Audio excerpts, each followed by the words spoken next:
सांख्यिकी।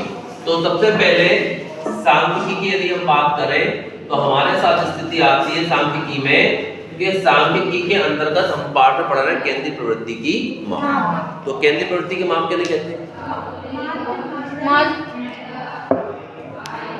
संख्यात्मक अवर्गीकृत आंकों के संख्यात्मक मान जो केंद्र की ओर प्रवृत्ति करते हैं या उनका प्रतिनिधित्व करते हैं उन्हें हम केंद्रीय प्रवृत्ति की माप कहते हैं। अगली स्थिति आती है हमारी, क्या करते हैं वो? प्रतिनिधित्व करते हैं। अवर्गीकृत आंकड़ों का की जो संख्या है वो क्या करेंगी? प्रतिनिधित्व करेंगी। जैसे क्लास का मॉनिटर होता है ना, हमारे यहाँ पे कोई विधायक है, कोई सीएम है, कोई पीएम है, तो ये क्या कर रहा है? किसी पूरे देश का, पूरे हमारी लोकसभा का या उसका प्रतिनिधित्व कर रहे हैं। ये पंचायत की बात करें, सरपंच पूरे गांव के प्रतिनिधि। तो ऐसे जब इनका कोई प्रतिनिधि करता है तो हम बोलते हैं केंद्रीय प्रवृत्ति के माप। तो अवर्गीकृत आंकड़ों में उनका जो संख्याओं का जो प्रतिनिधित्व करता है उसे हम बोलते हैं केंद्रीय प्रवृत्ति का माप। ये प्रश्न इसलिए क्योंकि इस बार हमारा जो कोर्स है वो काफी हद तक कम हो चुका है पिछली बार से। तो हमारे पास वस्तुनिष्ठ जो बनेंगे वो 3 या 4 बनते हैं। अगला प्रश्न इस पाठ का बनता है केंद्रीय प्रवृत्ति के मापक कौन कौन से होते हैं? माध्य, माध्यक और तो माध्य, माध्यक, बहुलक है। तो माध्य, माध्यक और बहुलक की परिभाषा सबसे पहले माध्य। माध्य, चलो माध्य को यदि हम थोड़ा सा और देखें तो माध्य एक प्रकार का औसत है। ये वस्तुनिष्ठ पूछ लेते हैं, माध्य एक प्रकार का औसत है, सत्य है।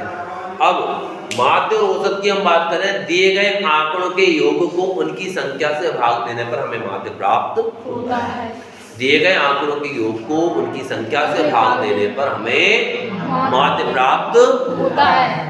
और माध्य के जो सूत्र हैं हमारे, सबसे सरल सूत्र सिग्मा x बटे n। ये काय इसकी परिभाषा का दिए गए आंकड़ों के योग को उनकी संख्या से भाग देने पर हमें क्या प्राप्त होता है? माध्य। दूसरा यहाँ पे सूत्र बनता है सिग्मा fx बटे सिग्मा और इसे प्रदर्शित कार्य करते हैं x बार। ये क्या हो गया हमारा? माध्य। यदि हम माध्य की बात करें, सवाल देखें तो हमारे पास जैसे जो भी मान दिया जाएगा, छोटा सवाल देखें 10 से 20, 20 से 30, 30 से 40 और यहाँ पर दी जाएगी संख्या, मान के चलो 5, 9, 7 ये संख्या दे दी। अब जैसे ये दिया गया तो ये कहलाता है हमारा माध्य, ये कहलाता है f। और अब इस सवाल में x कहीं दिख रहा है क्या? तो ये हमने ये लिखा x। x का मान होता है इन दोनों को जोड़कर कितने का भाग दे दे? 2 का।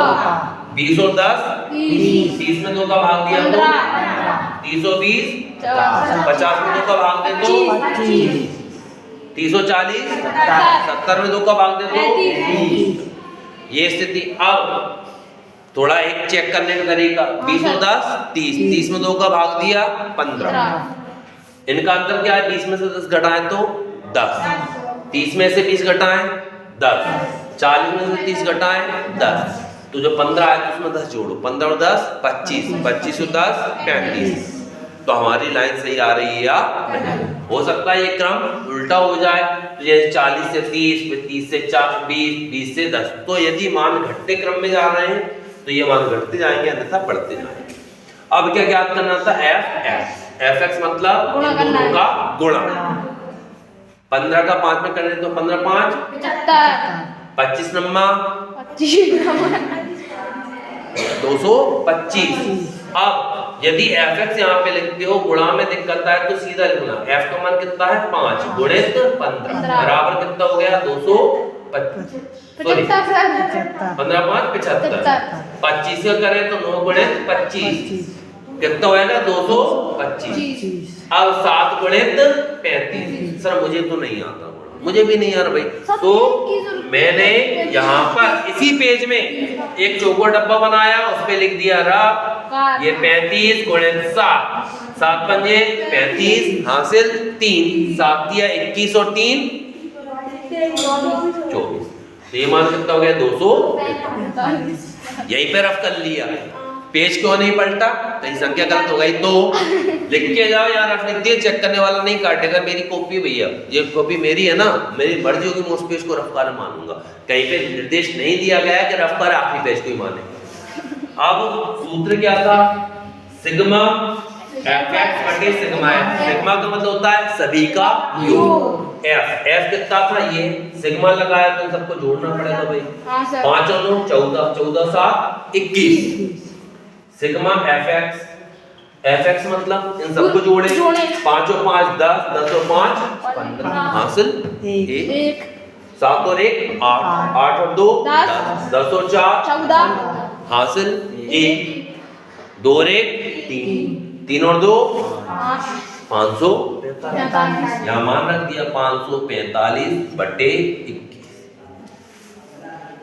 भाग जा रहा है तो भाग दे दो, और यदि नहीं जा रहा है इतना करके आ गया भाई, 3 नंबर हमारे कंफर्म हो गए।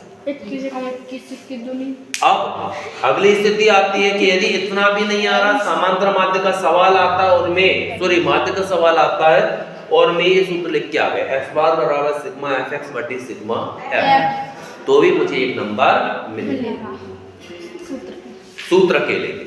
अब जब हम सूत्र की बात कर रहे थे, हमें 1 नंबर यहाँ पे मिल रहा था, तो हम मेहनत क्यों करें भाई, कम से कम यदि कुछ नहीं आएगा तो ये कर देंगे। ये जो x निकलता है वो क्या निकलता है, इन दोनों के जोड़ को 2 से भाग देंगे। जब ये इस x की बात करते हैं तो किताब में x को लेकर एक सूत्र और दिया गया है, वो है वर्ग चिन्ह। वर्ग चिन्ह बराबर क्या होता है, निम्न वर्ग सीमा बटे 2। तो यदि यहाँ पे 10 से 20 बोला गया वर्ग चिन्ह बताइए, अब वर्ग चिन्ह बताना है तो पता है चिन्ह में क्या करके आएंगे, वो ये वाला चिन्ह लिख के आते हैं, ये डैश है ना जी, उसका वर्ग चिन्ह। ऐसा चिन्ह नहीं है, उसका आशय क्या, वर्ग चिन्ह मतलब इन दोनों को जोड़ो, ऊपरी सीमा ये निम्न सीमा, इन दोनों को जोड़े तो ऊपरी सीमा धन निम्न सीमा बटे 2, ऊपरी सीमा 20, निम्न सीमा 10 बटे 2, 30 बटे 2 उत्तर आ गया। ये क्या कहलाया, वर्ग चिन्ह। ये ध्यान रखना, कई बार x का मान ध्यान रखता है, उस वर्ग चिन्ह को कुछ जगह मध्यमान भी बोला गया है, ठीक है, दोनों एक ही होते हैं, मध्यमान या वर्ग चिन्ह। पर वर्ग चिन्ह जैसे लिखा आता है तो सोच लो वर्ग चिन्ह, चिन्ह नहीं होगा कोई, जबकि वो काय की बात कर रहा है, संख्या की। यहाँ पर हमारे पास इसके अलावा माध्य के कुछ सूत्र और दिए गए हैं दो। एक कहलाता है कल्पित माध्य का सूत्र, एक पग विचलन या पग विचलन। तो कल्पित माध्य के लिए x बार बराबर a plus sigma f d बटे सिग्मा f, सिग्मा f ही रहेगा, ठीक है। और यदि पग विचलन की बात करें तो x बार बराबर a plus sigma f u बटे सिग्मा f गुणे h, और यहाँ लिखते हैं u बराबर x माइनस बटे h, और यहाँ d बराबर होता है x माइनस। ये सूत्र होते हैं हमारे। अब प्रश्न सिर्फ 4 नंबर का है। अभी तक पिछले 2 या 3 साल में ये नहीं बोला गया कि भाई आप किस विधि से ज्ञात करो, उन्होंने सीधा ये बोला गया माध्य ज्ञात कीजिए। तो माध्य ज्ञात करना तो हमारी पहले वाली विधि सरल है, सीधा गुणा करना है, सूत्र लिखना है। यहाँ पे कई बार ये गलती हो जाती है कि h का गुणा कर दें, ये काम कर दें, छोड़ो, हमारा वो सूत्र था, पर ये सूत्र याद होना चाहिए कि रिक्त स्थान में 1 नंबर प्रश्न आ गया तो क्या करेंगे। अगला प्रश्न बनता है हमारे यहाँ पर बहुलक। तो बहुलक की सबसे पहले आती परिभाषा, क्या है बहुलक की परिभाषा, जिसकी बार करता सर्वाधिक हो, जो सबसे ज्यादा बार आए, सर्वाधिक बार आने वाले को हम क्या बोलेंगे, बारदारी बहुलक। तो बहुलक के अंदर एक और परिभाषा, जिसकी बहुलता सबसे अधिक हो उसे बहुलक कहते हैं। बहुलक का यदि कोई प्रश्न आता तो एक उदाहरण में दिया गया प्रश्न है, इसलिए आपको यदि सवाल कुछ ऐसा दे दिया जाता है,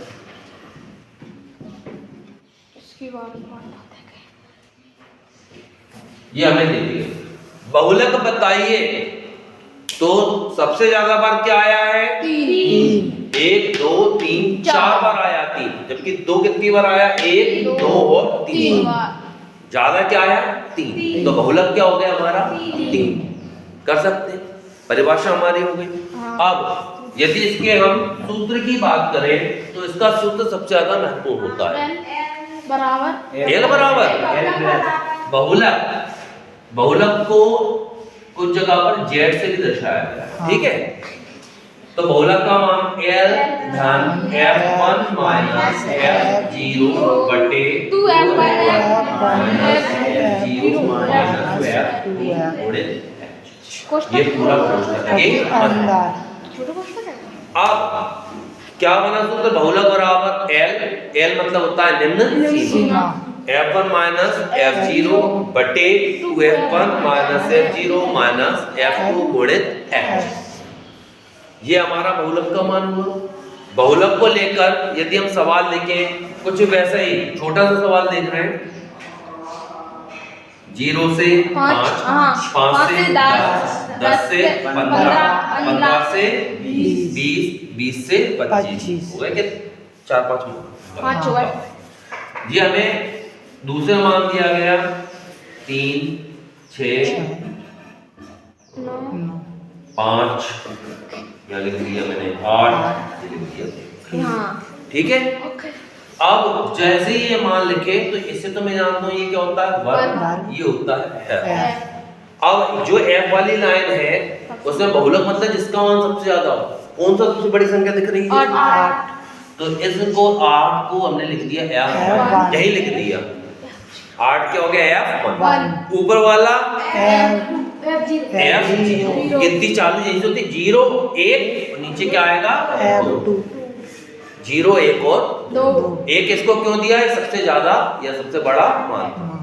अब इसी मान के सामने आए हम तो ये हमारा आ गया निम्न सीमा क्या हो गई? F। इसको लिख दिया F। अब इस सूत्र में देखा कौन सा मान बच रहा है मेरा? H। तो H मतलब बाद वाले में से पहले वाले को घटाना, तो कितना आ गया? 5। कठिन है क्या? नहीं। समस्या क्या है कि यहाँ पर ये सूत्र गलत होता है। ये बहुलक का सवाल पता नहीं क्यों मेरी ऐसी अंदर से आप लोग कह रहे हैं कि आना चाहिए इस बार, क्योंकि हमारे किताब में कुल 3 सवाल दिए गए हैं, माध्य, माध्यक और बहुलक। तो यदि हमने बहुलक और माध्य के सवालों को हल कर लिया है तो हमारे पास विकल्प में एक प्रश्न आएगा, उसके अथवा में एक आएगा, तो इन दोनों में से कोई एक हमें मिलेगा। अब ये हमारा सूत्र हो गया। सूत्र में मान को रखना था तो मान हम रख सकते हैं, गुणा भाग हम कर सकते हैं, पर यदि मान के चलो कि हमने ये सूत्र सही लिख दिया और ये तय करके आ गए तो पता है कितने नंबर मिल जाते हैं? 3। हाँ सर, इसमें 3 नंबर मिलते हैं, क्योंकि गलती क्या हो रही है? गुणा करने में। मान तो ऐसा कैसा रख ही दोगे ना तुम, बस गुणा भाग नहीं कर पाए तो 1 नंबर हमारा उसका कटेगा, 1 नंबर हमारा इसका हो गया, 1 नंबर हमारे ये मान ढूंढने का हो गया, 1 नंबर इन मानों को सूत्र में रखने का हो गया, 3 नंबर हो गए। 1 नंबर गुणा भाग का था नहीं कर पाए, छोड़। चलो चेक करने वाला और ज्यादा कमियां निकालेगा तो 2 नंबर, उससे कम दे पाएगा क्या? नहीं। तो हमारी थोड़ी सी मेहनत में 2 नंबर इस पार्ट में से हो रहे हैं। वैसे ये सरल पार्ट है, इसमें से पूरे 5 में से 5 अंक हमें चाहिए। ये 4 नंबर का प्रश्न है हमारा, और इसके पहले वाला भी 4 अंक का था। ठीक है, माध्य और बहुलक तो हमने 2 सवाल अकेले हल करना और 2 के आधार पर हम आगे कार्य कर सकते हैं। यहाँ तक कोई दिक्कत नहीं, इन मानों के यहाँ पे गुणा भाग करना कर लोगे? हाँ सर।